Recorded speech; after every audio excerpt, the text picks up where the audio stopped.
The matchmaker's voice crackled through Emma's phone with forced enthusiasm. "Trust me on this one, honey. Sometimes the best surprises come in the most unexpected packages." Emma. Chen stared at her reflection in the cafe window, her mother's disappointed sigh from last week's family dinner still echoing in her ears. At 32, a successful marketing director with her own apartment in downtown Seattle, she was tired of being introduced as still single at every gathering. Her younger sister's engagement had been the final straw. Her mother had actually cried, mourning the grandchildren Emma wasn't providing. So here she was, waiting for blind date number 12, promising herself this would be the last one. Through the rain-streaked glass, she watched a figure approach. Her heart sank. The man walking toward the cafe wore a faded jacket with a small tear at the elbow, worn jeans and scuffed sneakers that had seen better days. His hair was slightly too long, touching his collar, and he carried himself with a quiet humility that spoke of someone used to going unnoticed. This was Daniel Park, her date, and every fiber of her carefully constructed life screamed that this was a mismatch. But Emma had been raised better than to judge a book by its cover, even if her mother's voice in her head was already writing him off. She plastered on her professional smile as he entered, nervously scanning the room until their eyes met. "Emma, hi, I'm Daniel." His handshake was firm, genuine, and his eyes, deep, brown and startlingly kind, held a warmth that caught her off guard. "I hope I'm not too late." The bus took longer than expected. The bus. Emma's BMW sat in the parking garage 3 blocks away. They settled into their corner booth, and Emma braced herself for an awkward hour of forced conversation. Instead, Daniel surprised her. He didn't ask about her job title or her accomplishments.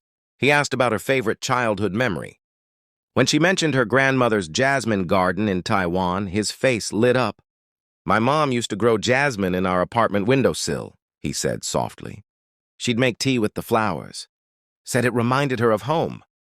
The past tense hung in the air, heavy with unspoken loss. The conversation flowed like water finding its path. Daniel worked at a community center in one of Seattle's struggling neighborhoods, helping kids with after-school programs. The way he talked about the children, Marcus, who was brilliant at chess but couldn't afford a board, and little Sophia, who wrote poetry on napkins because her family couldn't buy notebooks, revealed a man who measured wealth in smiles, not dollars. "I know it's not glamorous," Daniel said, almost apologetically, stirring his black coffee, the cheapest item on the menu. "But these kids, they remind me why I—" He paused, choosing his words carefully. "Why it matters to show up every day." Emma found herself leaning in, genuinely captivated. When the check came, Daniel reached for it. But Emma noticed the slight hesitation, the way his eyes flickered to his wallet with concern. She smoothly intercepted, insisting it was her treat, seeing the relief and embarrassment flash across his face.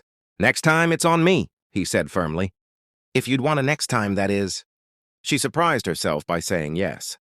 Over the following weeks, their dates painted a picture that would have horrified her image-conscious mother. Walks through free sculpture parks instead of expensive restaurants. Coffee at a small Dominican-owned cafe where Daniel knew everyone's name and they knew his. A community potluck where she met his kids from the center, who treated him like a hero for simply showing up and believing in them.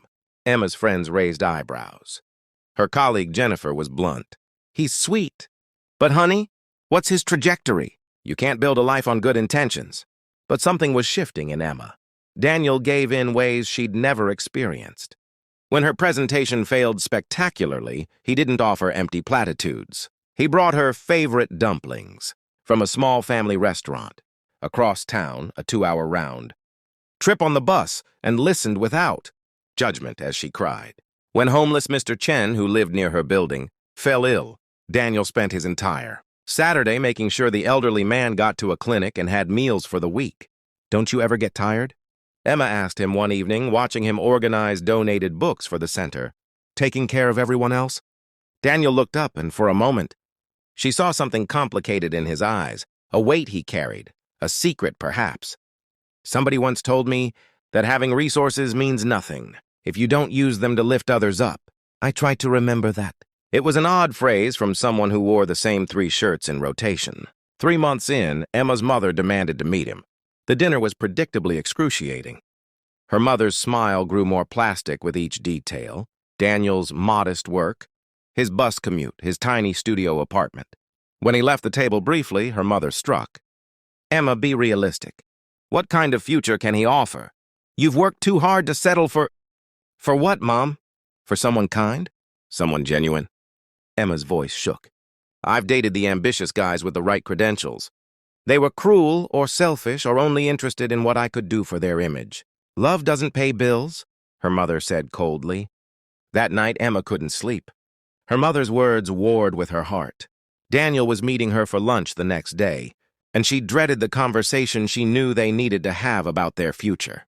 She almost didn't go.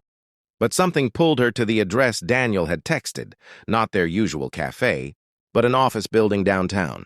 Confused, she entered the sleek lobby and gave her name. The receptionist's eyes widened with recognition. Ms. Chen! Yes, Mr. Park is expecting you. Top floor, please. The elevator ride felt surreal. The top floor opened to a stunning space with floor-to-ceiling windows, overlooking Puget Sound, and there was Daniel, standing in an office that screamed executive power, wearing a tailored suit that transformed him into someone she almost didn't recognize. Before you say anything, Daniel said quickly, seeing her shocked expression, please let me explain. The story tumbled out. Daniel Park was the CEO of TechBridge Solutions, a company worth hundreds of millions that he'd built from nothing. 5 years ago, after his mother's death from an illness they couldn't afford to treat properly, he'd made a promise. His wealth would never blind him to people's real worth. Once a month he went undercover, living as he once had, meeting people without the filter of his fortune. I was supposed to do it for just a few dates, he admitted, his voice breaking.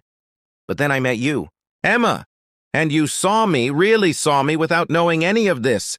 You valued my work with the kids. Listened to my stories about Marcus and Sophia. You didn't care that I took the bus or couldn't afford expensive dinners. Tears welled in his eyes. Do you know how rare that is? Every relationship I'd had before was tainted by what I could provide, never who I was. Emma's mind reeled. Anger, confusion, and understanding crashed together. You lied to me. I did, and I'm sorrier than you can know. Daniel stepped closer, vulnerable in a way his expensive suit couldn't hide. But everything else was true. My work at the community center, I fund it, but I'm there every week.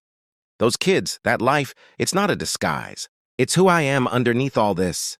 He gestured at the office. I was going to tell you today because I couldn't keep it from you anymore. I love you, Emma. The real me loves the real you. Emma walked to the window, processing.